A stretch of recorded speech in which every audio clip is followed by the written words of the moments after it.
When you know that you are queer, but your favorite drink is beer, that's gayish. You can bottom without stopping, but you can't stand going shopping, that's gayish. Oh, gayish, you're probably gayish. Well, life's just too short for narrow stereotypes, so it's gayish. We're also gayish. It's Gayish with Mike and Kyle. Hello, everyone in the podcast universe. This is Gayish. The podcast with a hanky for some banky. The hankiest. The bankiest. We just did that for the first time. We didn't have to record that twice. It sounded so natural and smooth. It was perfect. Like all of our intros. Yeah, I'm Mike Johnson. I'm Kyle Gayest. We're here to bridge the gap between sexuality and actuality. And today we're going to talk to Derrick's husband. About voting. About voting. Yes. Our producer, Derrick, is in love with anyone Mr. Derrick. With the name of Derrick. Yep. But we're going to talk to Brian Derrick. We should actually say his name. Yeah, we're going to talk to Brian Derrick. Yeah. Social media influencer, known ginger, dancing political activist, Brian Derrick. Yep. Okay. But first, here's the news. Yeah. That seemed abrupt. Oh, we can keep chatting. It's fine. Okay. I don't like you that much. Okay. Shut your mouth hole, it's time for your ear holes. News. News the first. There is new research that is out of the University of Michigan that says that there are genes that influence people into being bisexual. They're so tight. There are bisexual genes. They're so tight? Genes.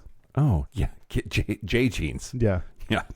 Jinkos are not. The opposite of Jinkos. Yeah, okay.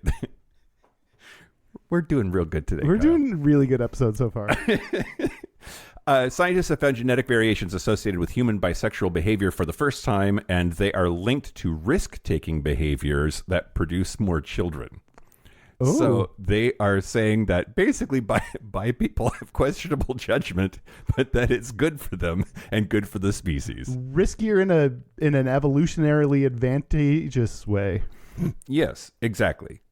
So they have higher risk-taking behaviors and have more children than average, and that males in particular,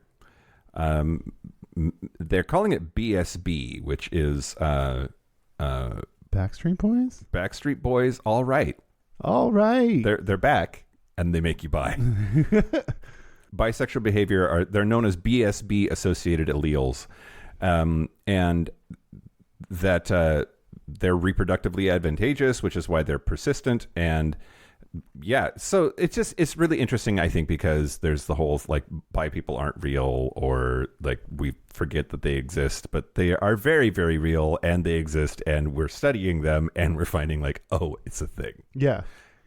And the lead researcher's name is Zhanqi Zhang, and Zhang says, quote, "We realized that in the past, people lumped all together all homosexual behavior, but actually there's a spectrum, and nature is complicated.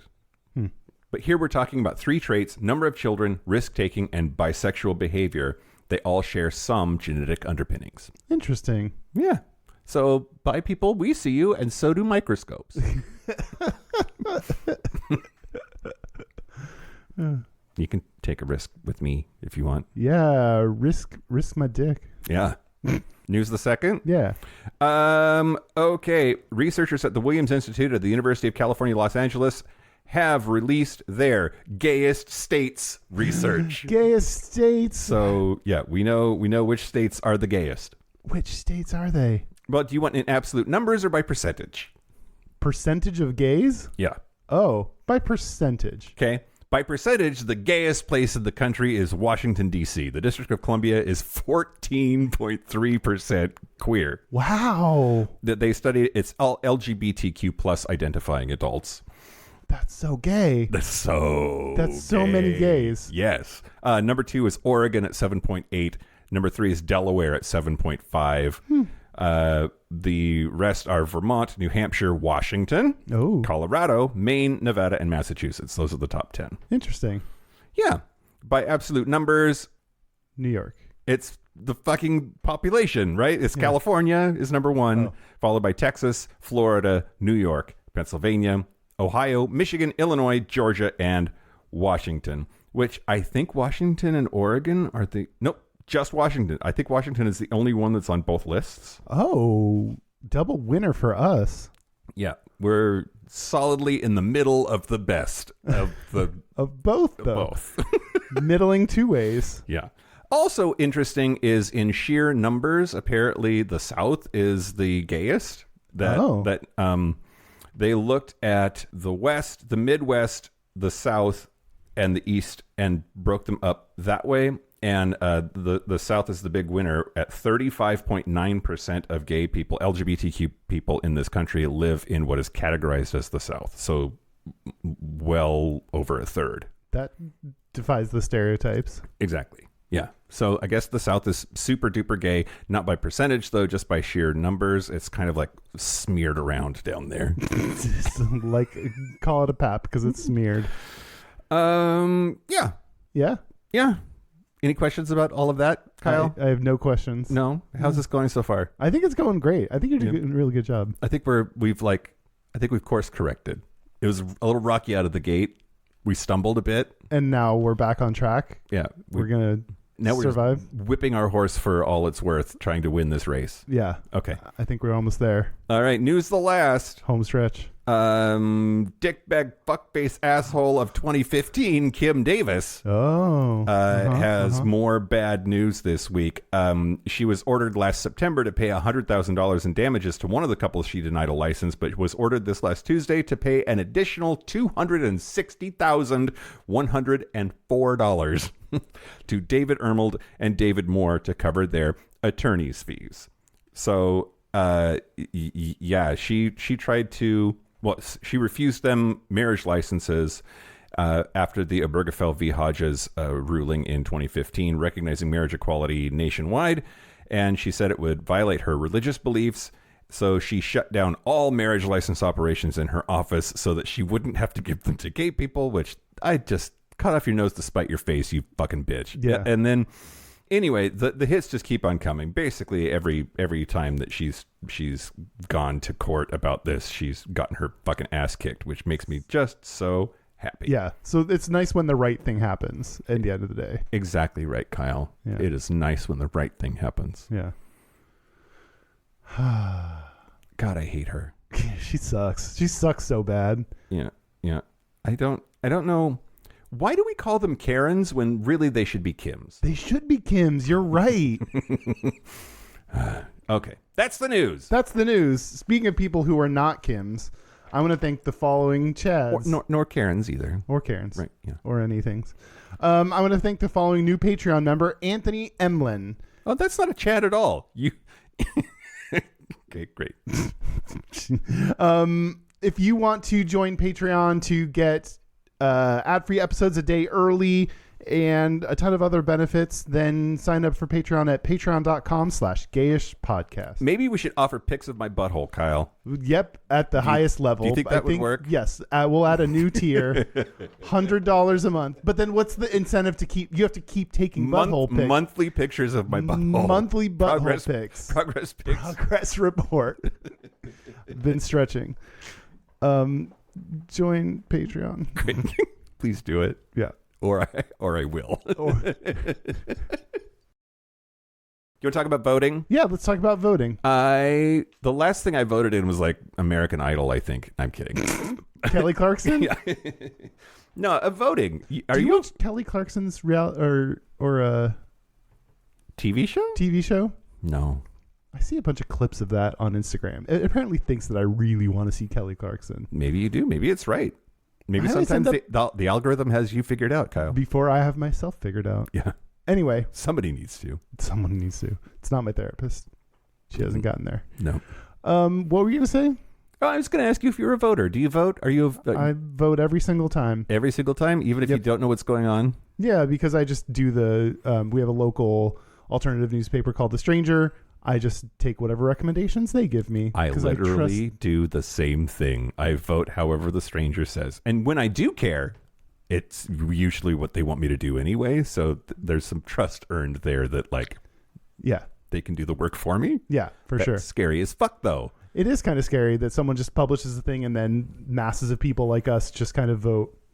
But I read like all their descriptions and follow their logic and agree with the logic they put out there. I've disagreed with them like once or twice and done something different, but yeah. So yeah, it really helps that we have mail-in voting.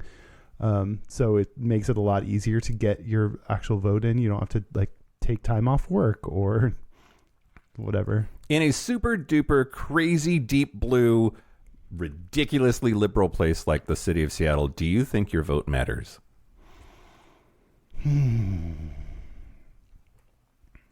I mean, I want to say yes. So yes. One of the most, I say yes. One of the most common things people say for their reasoning for not voting, for not participating, is that it doesn't make a difference. And then a lot of people say like a slightly more nuanced version of that, which is it doesn't make a difference where I live. And the former is just being lazy. The latter is like lazy with a reason. I mean, the thing is, on an individual level, it is true. Each individual person's vote doesn't matter. Yeah. But it does as a collective. So you have to do the thing and assume that you're a part of a group of people that is also going to do this in spite of it probably not mattering. And you as a part of a collective does matter. Yeah. Yeah. Yeah. Do you vote? Yes, I try to. I sometimes miss special elections because it's hard for me to, like, I don't know. Last year, traveling so much, there legit was one where, like, between the time my ballot came and the Tuesday that we were supposed to turn them in, I was here for none of it. Oh, so, wow. Like, but that's acceptable reason to not vote. But I vote. I vote every congressional election, every presidential election, and most of the special elections. I just have to, like, you know, I'm less consistent in that area. Do you always vote Democrat? Yeah. Would you ever consider voting third party? No. Why? Because people who think that they're independents are stupid. And whether you like it or not, you can bitch all you want to, you are voting for more than just the person. You are also voting for the party. And the Democratic Party is far more invested in my health and safety and success as a queer person than the Republican Party, who still has in their platform that they think that we shouldn't have rights or exist. So it doesn't matter. You could be the nicest, happiest, most awesome, progressive Republican. I'm still voting for your fucking party, and they're terrible. Yeah. As for third party, you are diluting the power in that election. Now, there are some elections in which a third party is viable, has reached that critical mass of their candidacy where it's possible that they might win, in which case I would consider it.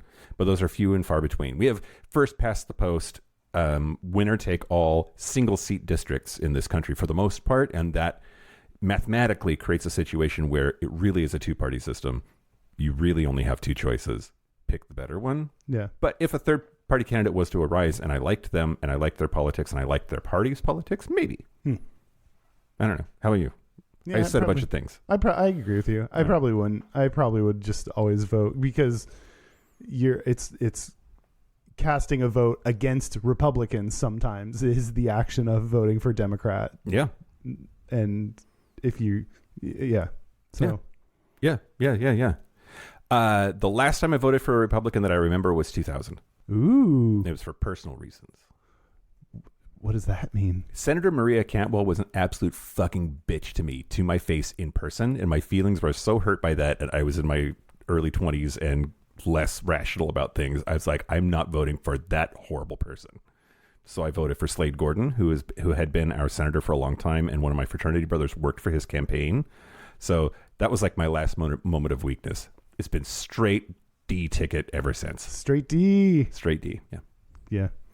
She was really awful to me. Oh, no. Yeah. Anyway. Okay. We're going to have Brian Derrick on shortly. We're going to have Brian Derrick on. He wants people to vote.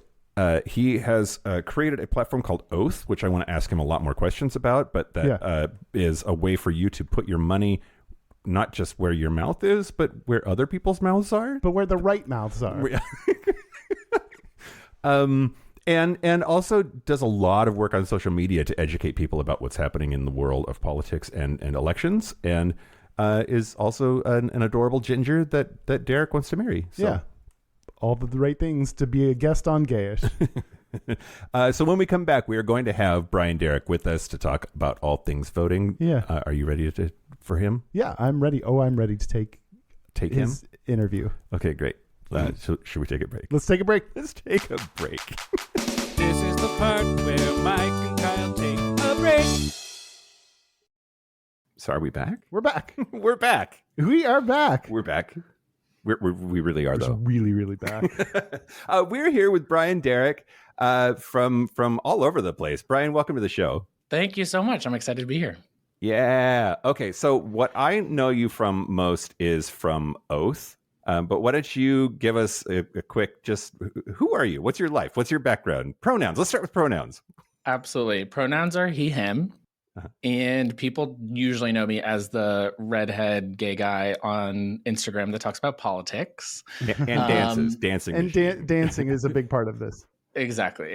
And dancing. And I also am the founder and CEO of Oath, which is a political advising platform that helps people figure out where to give their money to make maximum impact in the political space. And where'd you grow up? I'm originally from Ohio, pretty small town outside of Cincinnati. Went to Ohio State, moved to New York City after graduating, and have been here ever since. Excellent. What did you study when you were there? I studied public affairs with an emphasis on civic engagement and nonprofit management. So my goal was to work in Gay Inc., in the movement for national and state LGBT organizations around the country, and felt very committed and content doing that. Politics came later after Trump was elected. I felt like I needed to have sort of both feet walking in the same direction in the hard politics space, rather than limiting to nonprofit and sort of issue advocacy work. And that's what really started me on this journey of online content creation and civic education and these political things that I'm now, of course, more well known for. But really, my background and my passion for this work started in queer rights and in the movement. Okay, so Kyle is from Texas. I totally get the home is home, but you have your feelings about home. And how did it feel to have Ohio go for Trump not just once but twice? Not just once, but twice by 8 points, not even close. Yeah, it hurts. It was not a surprise. More surprising in 16 than 20, but I was by no means surprised in 20. I'm from a mixed household in terms of political views. And so I regularly have conversations with family members who are two-time Trump voters. And that gives, I think, a little bit of additional insight into why that swing happened from Obama to really strongly Trump, and not even a battleground state in 2024. But yeah, it's heartbreaking, right? That is where I grew up. Going to Ohio State, I have such a strong connection and affinity to the state. And also, I don't feel like I am as welcome there because of who I am compared to my life in New York. How do you have those conversations with family members?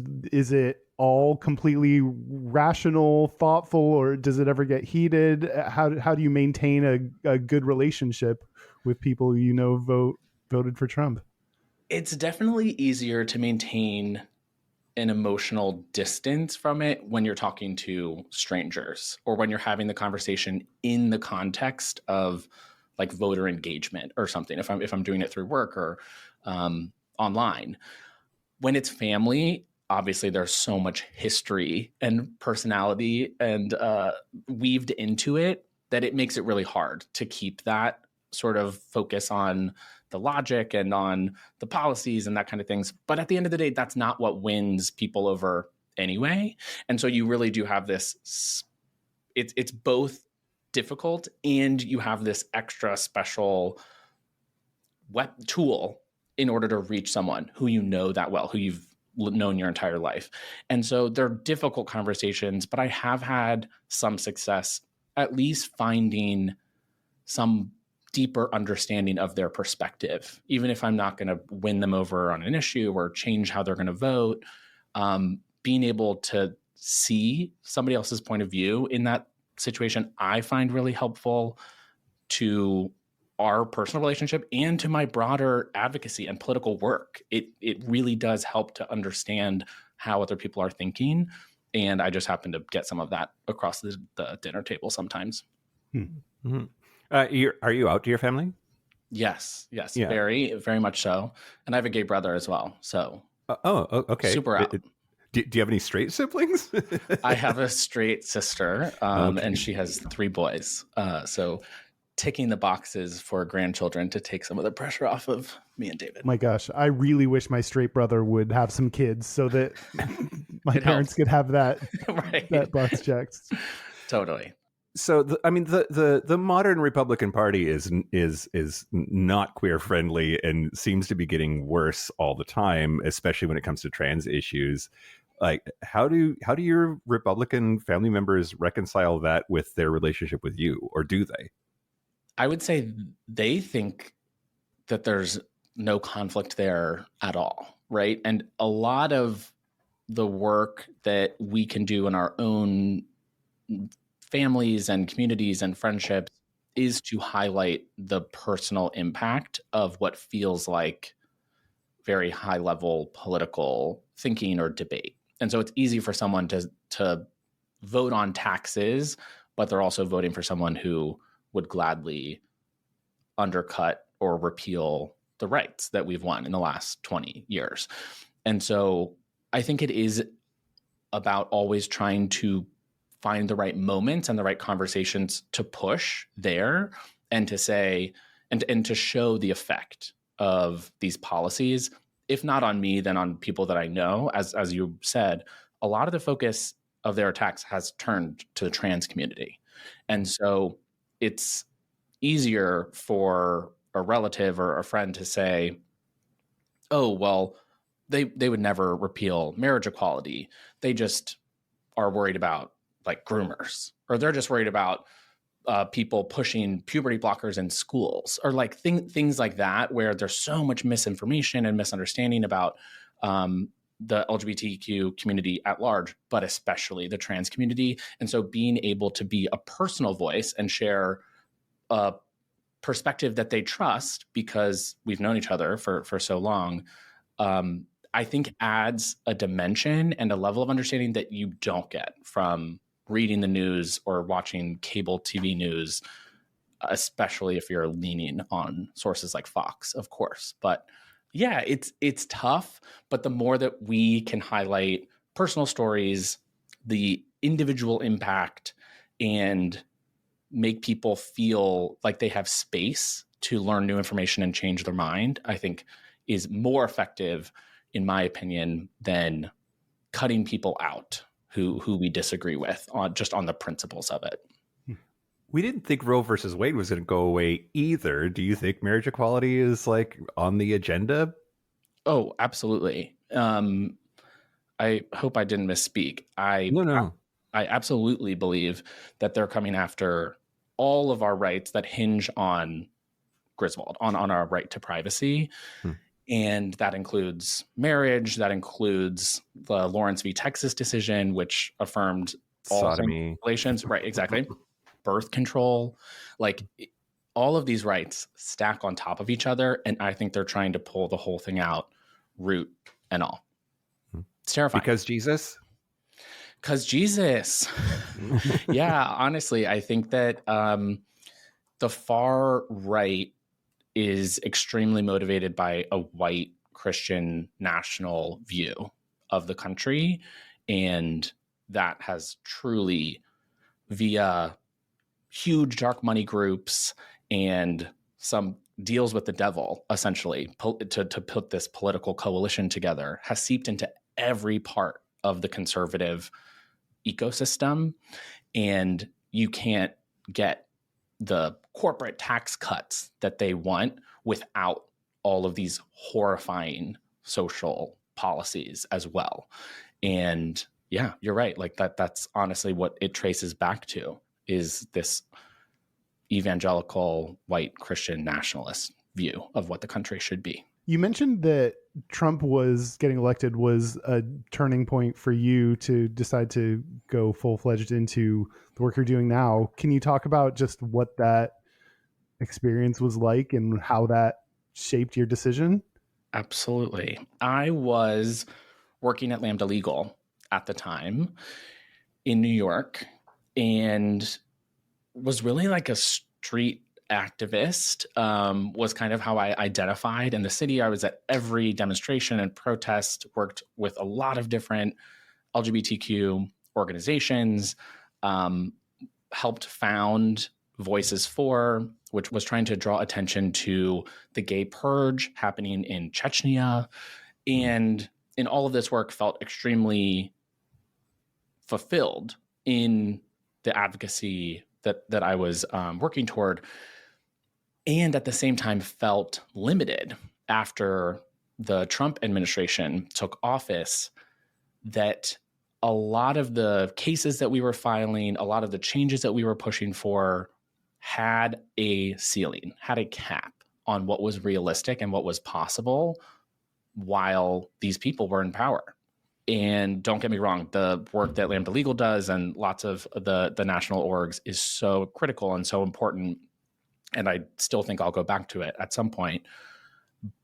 But in that moment, the real fire, the 5-alarm fire, the crisis was happening at the ballot box. And we couldn't go there. We couldn't touch it because Lambda Legal is a nonprofit organization. And so I felt like I needed to, it felt a little bit like fighting with one hand tied behind my back, or that I would spend my personal time doing election focused work and then couldn't dive in the same way, couldn't roll up my sleeves during my 9 to 5. And so I just wanted to merge those worlds into one and be as helpful as I could, use the skills that I had in order to get better people in office who just shared a more inclusive view of what the future of America could look like. I read this article. It's from WGN Chicago, but the headline is a quote from you saying, "Stop doom scrolling and start doing something." What is the something? Like what should we be doing? So much, and I'm so glad you asked. That really is my core message. It's never been easier to be disillusioned with politics and to check out, because it feels like the things that we need to do are hard, and it feels like when we try, it's wrong. And so it feels like there's this huge barrier to entry to just do something, to take some kind of action in the political environment that we currently exist in. And my goal is very much to lower that bar and to say that doom scrolling is helping no one. Reading every single New York Times or every single Wall Street Journal article is helping no one if you do nothing with that information. And the operative sort of pivot is to take an action. And I think that what the smartest action to take is really depends on who you are, what resources you have available to you, and what you're interested in. It's why we created Oath, not to sell you too hard, but truly, I think that it is too hard to figure out what to do. And so we created this platform to say, hey, if your top issue is fighting against trans bans, then here are the races. Here are the specific elections that we need to win in order to stop that from happening. If it's fighting against book bans, here are the school boards that are currently swinging one direction or the other where we can really make a difference. If it's flipping the House or electing more LGBT candidates, whatever that is, like find your thing, roll up your sleeves, dive in, volunteer, donate, show up, call your legislators, join a club.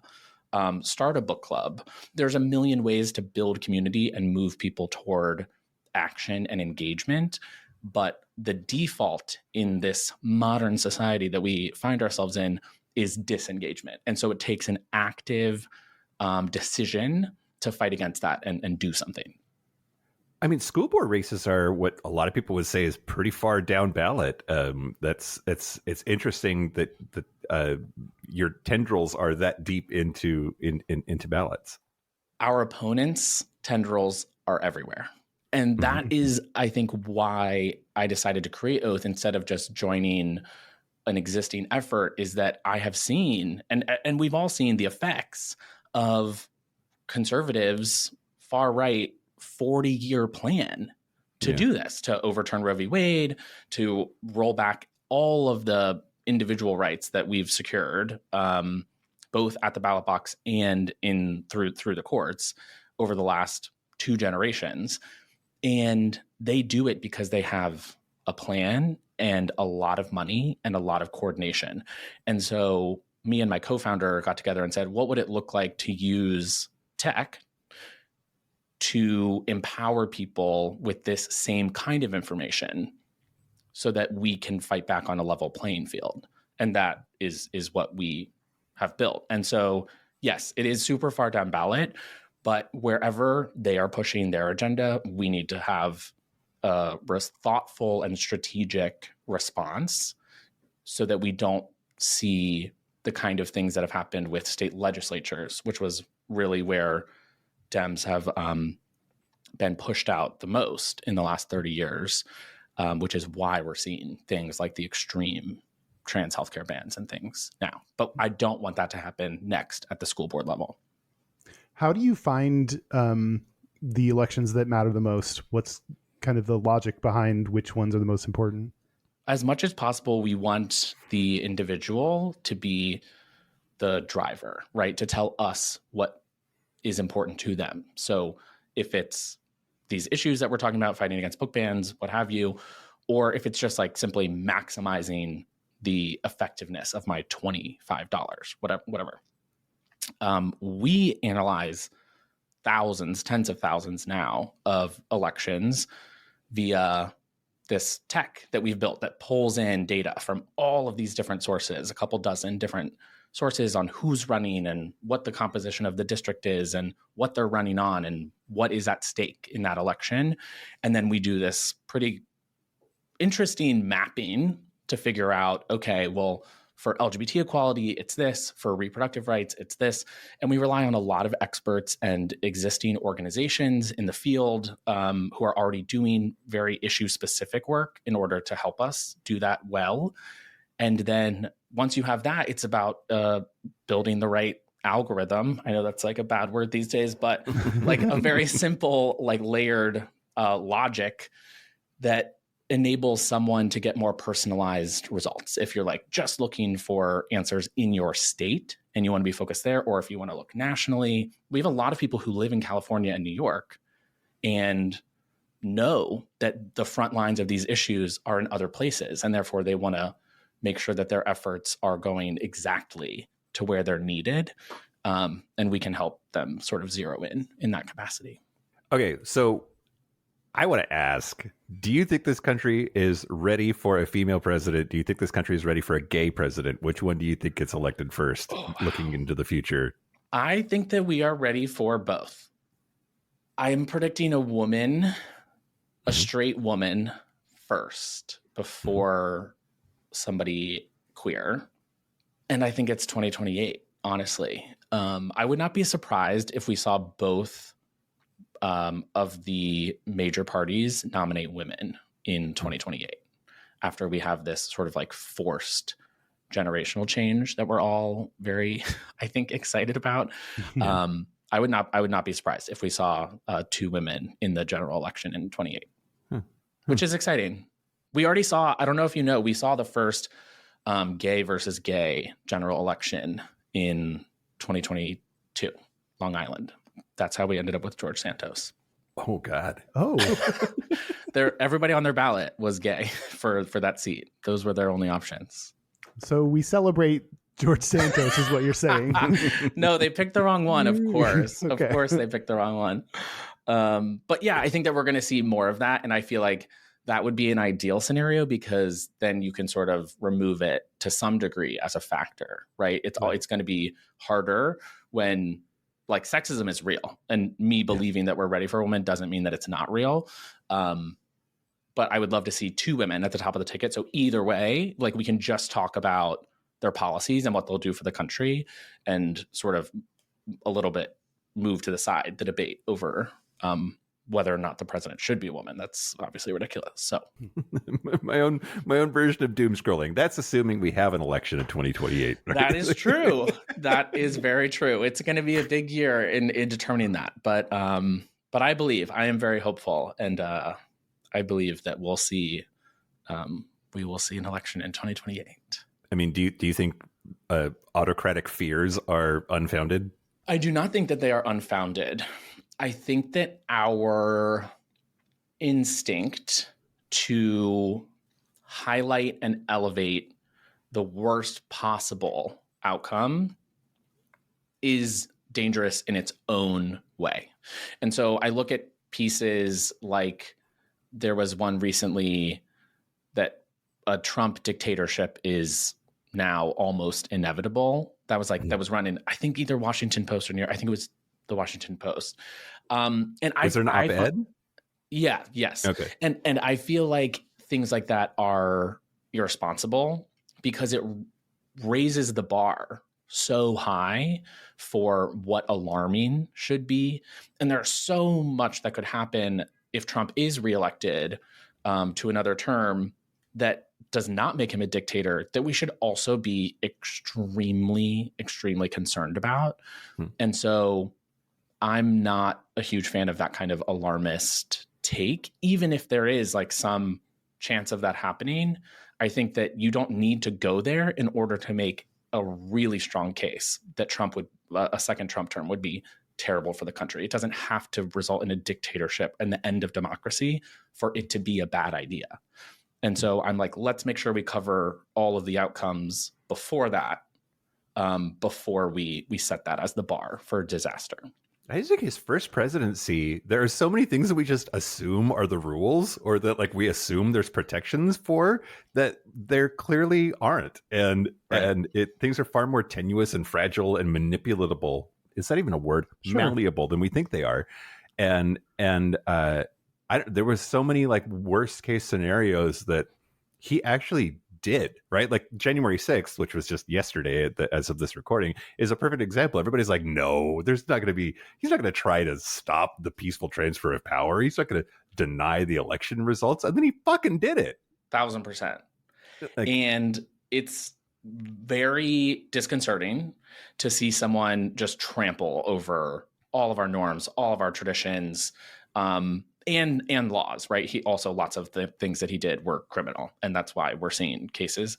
But to be the optimist that I am, I will also say, for people who were not politically engaged before the last 6 years or so, it should also be empowering in a way, maybe empowering is a too strong of a word, but it should open your eyes to how much we can change, and that electing people who want to make the system work for everyone and for a broader swath of Americans have the ability to do that if we get them into office and we have large enough coalitions to like push that agenda forward.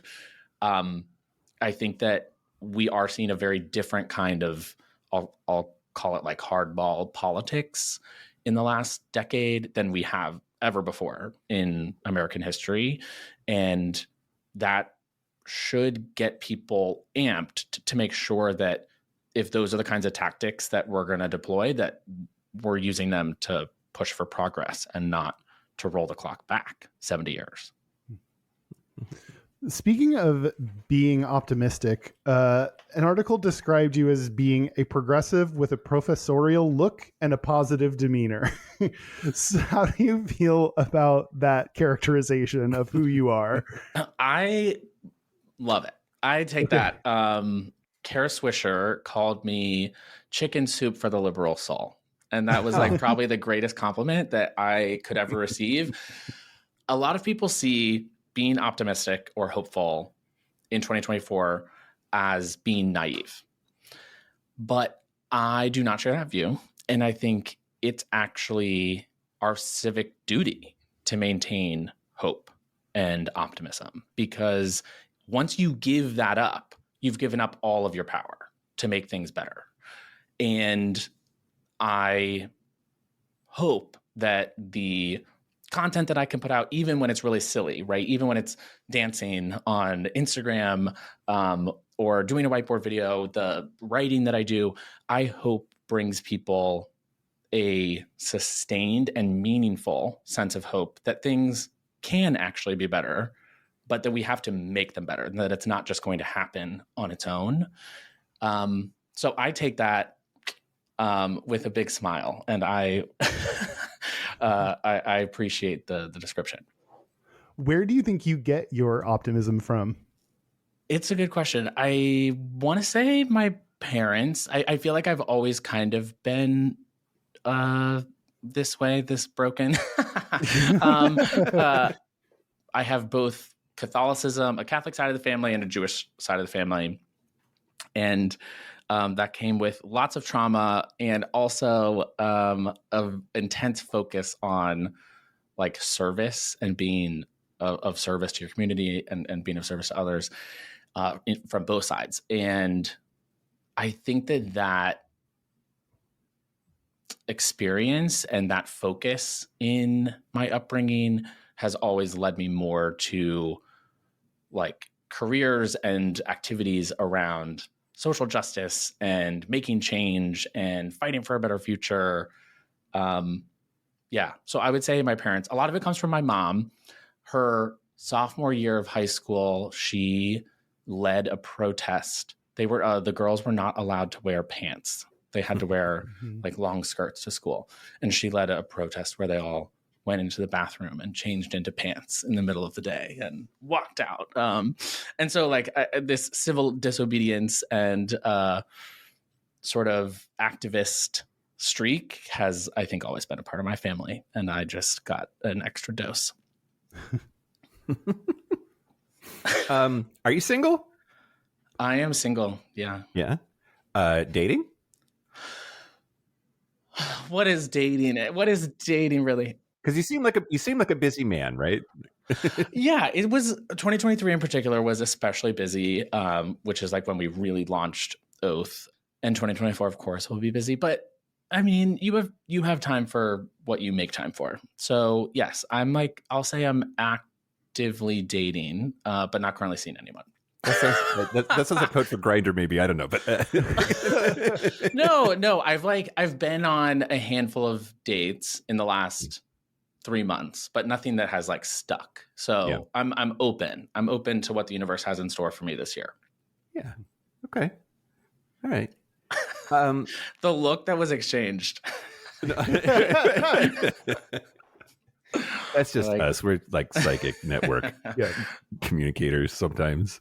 Okay, so what do you say to the voter who doesn't vote because where they live, they think their vote doesn't matter? And there's two versions of that, right? There's like, I live in Seattle, even though I agree with the outcome most of the time, my vote is just one more voice in the chorus that's already all saying the same thing because we're crazy liberal and only vote for Democrats, blah, blah, blah.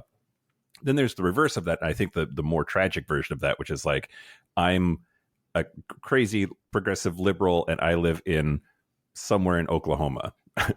But in both cases, this person is convinced, and perhaps rightly so, that their one little tiny vote doesn't matter. What do we say to them? Such a good question. So important as we head into 24. So right off the bat, I will say you are not looking at the complete picture. If you are basing whether or not you show up to the polling place on the presidential election, then we only really need to send a couple 100,000 people from the whole country to go vote. That is not how our democracy works, and it is not an accurate portrayal of the mechanisms and systems that are in place that impact our lives. What is happening in your city council or your state house has honestly a much, much greater impact on your day-to-day life than who will be elected for president in 2024, assuming we still have a democracy in 2028. But if that is the case, then really it is like the state and local officials who are setting policies that affect everything about your job and the taxes you pay and your schools and your healthcare and the climate and the environment around you. Like all of that is happening down the street. And so get engaged at that level and you will completely change your thought process about what elections you're excited or not excited to vote in, and at what level of the ballot. So that is an incomplete perspective, I think, on what civic engagement should look like in 2024. Did I convince you? Are you going to vote in Seattle now? I'm convinced. We talked at the top of the show about like our personal voting history, and I miss special elections every once in a while. We're an all vote by mail state, which that's a whole thing to talk about too. The people back home in conservative Eastern Washington that believe that Washington is only blue because we're cheating, because we're mailing our ballots around. It's just wild to me. It is funny. Until that started up, until before that, we were all red. Right. Yeah. Like, yeah. Yeah. Yeah, it's funny how Republicans' view of cheating often aligns with more people voting. Right. And they're like, oh no, close the polls, 1 day, 6 hours, you have to be there, stay in line forever. Like it's crazy. But I mean, yeah, I don't need convincing. I just worry that there are people. It's so okay here in Washington State. It is so lazy to claim that voting is like hard, because it is not. So who cares if your vote matters or not? Just turn in your fucking ballot. They make it so easy for you. It's free. It comes to your house. It takes just 5 minutes. Just do it. Yeah. It's a little bit different of an argument, I think, to talk to those people, like in some parts of Georgia where they were talking about having like 4 and 5 hour long lines to go vote because Republicans have made it have made it so difficult to vote. Like you have to do it in person, limiting the number of polling options. People don't get paid time off to go vote like they do in other places. It's wild to me. Anyway. Yeah. Voter suppression is real. And especially in 2022, we saw a huge number of, like it was over 400 voter suppression bills introduced in state legislatures, particularly in red states or purple states that are controlled by Republicans. And while some of them did pass, lots have since been overturned or restricted by the courts because lots of them are, of course, unconstitutional. And other changes have been made that really fly under the radar to make it easier for people to vote. And so it does depend on where you live, but like tune in, pay attention to what the laws are, check your, of course, voter registration, but also your options, whether you can vote by mail or whether it's going to be mailed to you automatically, all of that stuff. Some of the deadlines are sooner than you would think. And so it's never a bad idea to take the 2 minutes and just check on what your voting will look like for both the primary or caucus and general election in 2024. Mm-hmm, mm-hmm. Okay.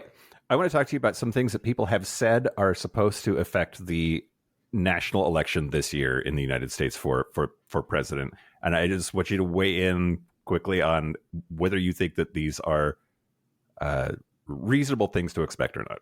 Sure. 1, overturning Roe v. Wade and abortion rights will motivate moderates to vote for Democrats. I think that that's accurate, especially down ballot. I will say that while reproductive rights are a major motivating factor for reasonable people, it is not a silver bullet, and we cannot rest on our laurels on the issue anywhere, particularly at the top of the ticket. But we have to actively go out there and make the case. And I think we've seen in really unexpected places how well that can work. In Kansas and Montana and in Kentucky, like we have won when repro rights are on the ballot. Florida just got a ballot initiative through, and so that's going to be on the ballot in 2024. New York and Maryland have ballot initiatives around reproductive rights, and then there are 8 more states that are considering them right now or are actively collecting signatures to put reproductive rights on the ballot. And so the more that we can make the case that this is a core principle and something that we should all be focused on and fighting for, I think the more we're going to activate the people who see reproductive rights as like a no-brainer. Duh, of course people should be able to make that decision on their own with their doctor. Okay, number 2, Joe Biden's age makes everybody stay home. Ooh. You had me until stay home. Okay. Yeah, like Biden's age is for sure a factor. And I think it's silly to pretend like it's not. A lot of people are concerned about that. And millennials and Gen Z especially just want to see younger people in office representing them. And so I think we'll see that most in the enthusiasm gap is how they're going to report on it. And they're going to say there's this huge enthusiasm gap. Like 86% of Republicans are saying they're excited to vote for Trump, and 60% of Democrats are saying they're excited. The coalitions behind each party have changed considerably in the last 10 years. And Democrats are now, like as a whole, more consistent voters, especially in like off years, but the principle holds. And so I do think that people will show up. I think that they'll complain a lot about Biden's age. I don't think that people are going to like be setting record numbers at Biden rallies anytime soon, but I do think that they will show up and vote for him. Mm-hmm. Okay. Number 3, if Trump is convicted on any of these charges, moderates will finally vote for Biden instead of Trump on that basis alone, that he's a criminal that's now been convicted. Yes. I'm down with that perspective. I think moderates is like a big word, and so I don't really see it as monolith. But yeah, if you look at whether it's like polling or focus groups or anything like that, most, again, reasonable people, which is a bigger portion of the country than people give reasonable people credit for, don't want a convicted felon as president, particularly when that felony pertains to undermining our democracy. So, it is going to be a factor. I think we should expect twists and turns in the court cases, and some of them we might not have real closure on ahead of the election. But yes, when Trump is convicted, it will absolutely push reasonable people, moderates, away from him and towards Biden. Yeah. Number 4, Georgia stays blue and Democrats have a bigger leg up out of the gate than people think we do. Ooh, I love that take. I'll go with yes. I agree with that. I think particularly when you can sort of show the effect and the change that can happen when people show up the way they have like 4 times for these Senate races in the last like 2 years, the more that people are going to keep showing up, essentially.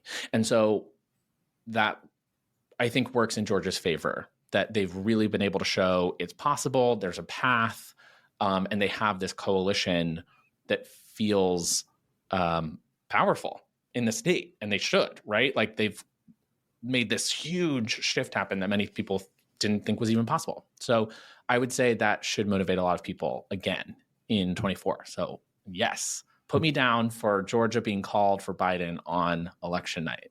Love that. Wow. I hope, fingers crossed. Yeah. Fingers and toes and everything. Well, okay, so this isn't specifically about 2024, but there are some who say that Texas will be blue eventually, that that's just a matter of demographics and change. And what is there any possibility that happens? What do you think? I will take the bearish perspective on this one. I'm going to say people relying on demographic shifts to like dramatically reshape our politics don't really grasp how coalitions work. And And so, no, I do not think that Texas will turn blue in 24 statewide. Nor do I think that like the growing Hispanic population in Texas will by default flip it blue at like X date that could theoretically be calculated. I think that it's much more about building both infrastructure and like changing the face of who is in power in these places, right? It's like you don't just like count up all of the different demographics and then predict what the vote will be based on that. Like you need to build in these communities, understand how they work and what their pain points are, and propose and implement solutions to those, right? Like, are you speaking to these communities? Because in some cases, the answer is no, right? You can look at other places that have diversified from being like predominantly white to more mixed in different racial groups. And it doesn't always correspond with like such a perfect shift to the left. Like that's not, I think, a fair characterization of how the country is changing. So I would say no, not by default, but I do think that investment and focus year round, not just putting all of our eggs in a Beto basket, but like actual focus and investment in Texas could turn the state blue in the future. Absolutely. I don't think that that's in 2024 though. Yeah, probably not. Okay. Who's the most bangable governor and why is it Gavin Newsom? Oh my gosh. I would never. Like, no way. It's a low bar, I think. It's a really low bar. I'm trying to come up with a single one. I'm like trying really hard to come up with a single one. Okay, governors or members of Congress. Oh, okay. That definitely that definitely helps. Now I have a couple options. I'm gonna say John Ossoff. Oh, yeah.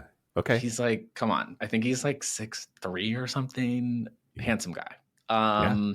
Yes. Yeah, governors are definitely lacking. Like, for some reason, my mind keeps going back to Big Gretch. And I'm like, what? Gretchen Whitmer in Michigan for the uninitiated. Yeah, awesome. I'll give more thought to the lack of hot governors. We need more for sure. Okay. Before we go to a break, then you can think about hotness factor of governors over the break, maybe. But I do every day. You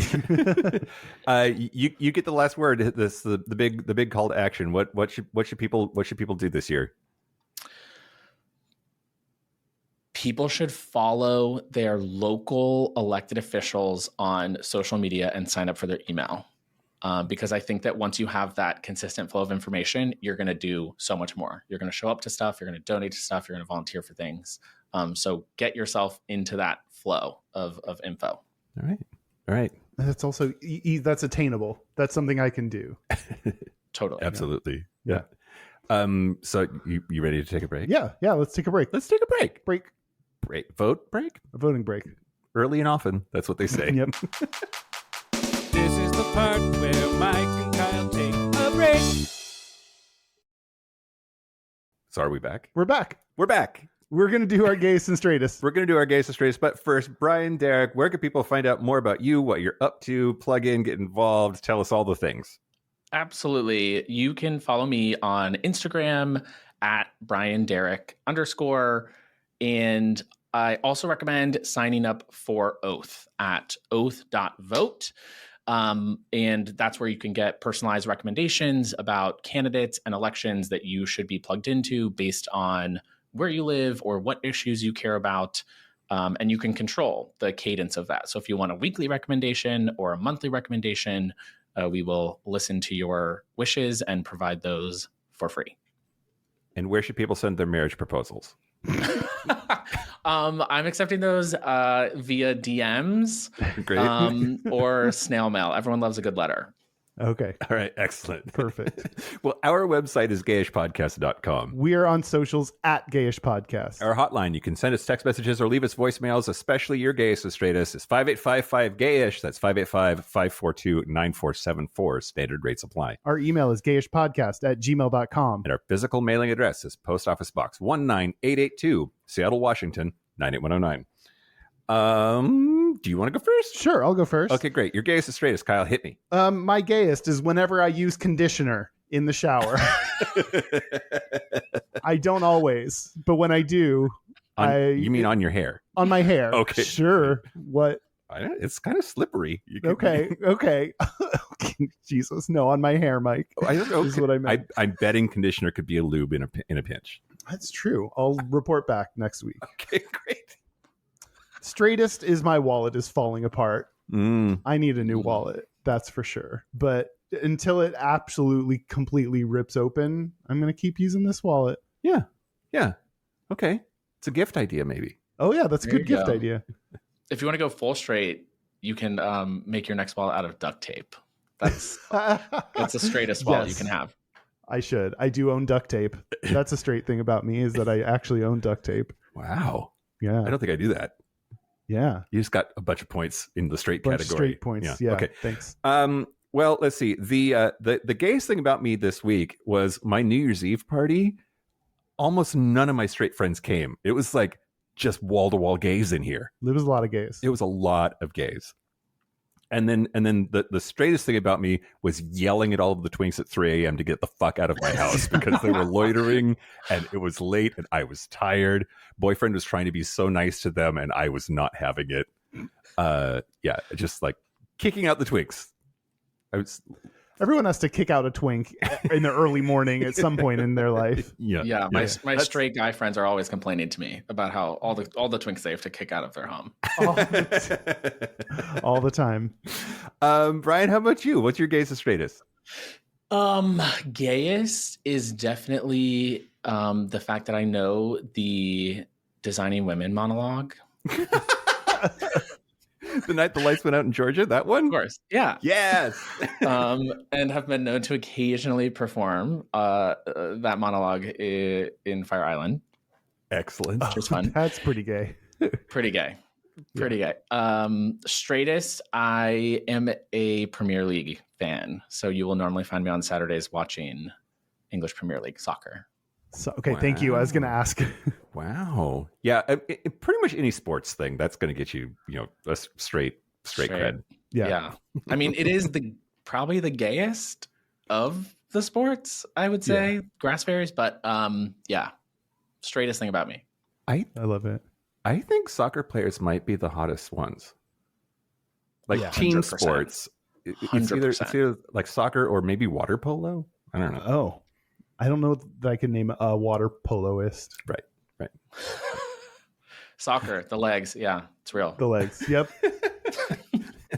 Well, Brian, thank you so much for being here today and talking to us about voting. Really appreciate you and the work that you're doing out there. I almost have hope and optimism. Not quite, but almost. And you have a lot to do with that. Then you'll have to have me back and I'll get you the rest of the way there. But thank you so much for having me. It's been really fun. Well, that's it. Special thanks to everybody who votes. If you vote, you can get a thank you. Yeah. Unthank you to everyone who doesn't vote. Yeah. And also thank you to our super gap bridgers. Thank you to Kaylee Adams, Kit Oliver, Andrew Bugby, William Bryant, John Crowley, Stephen Portio, Stossel, Harry Shaw, Jonathan Montañez, Wadu, Forrest Nail, Patrick Martin, Steve Douglas, Explosive Lasagna, Michael Cummington, Just Jamie, Kevin Henderson, Thomas B., Timothy Sora, Dusty Sands, A.E. Coleman, Chris Cacciatorians, and Jerome York. Thank you for your support. Thank you for your money. That's it. This has been Gayish from the Chris Cacciatorian Studios. I'm Mike Johnson. I'm Kyle Getz. Until next week, be butch, be fabulous, be you. Be in the booth. In the Voting. That's true, voting. Or from home. If it's amazing. Or in your mail booth. Yeah.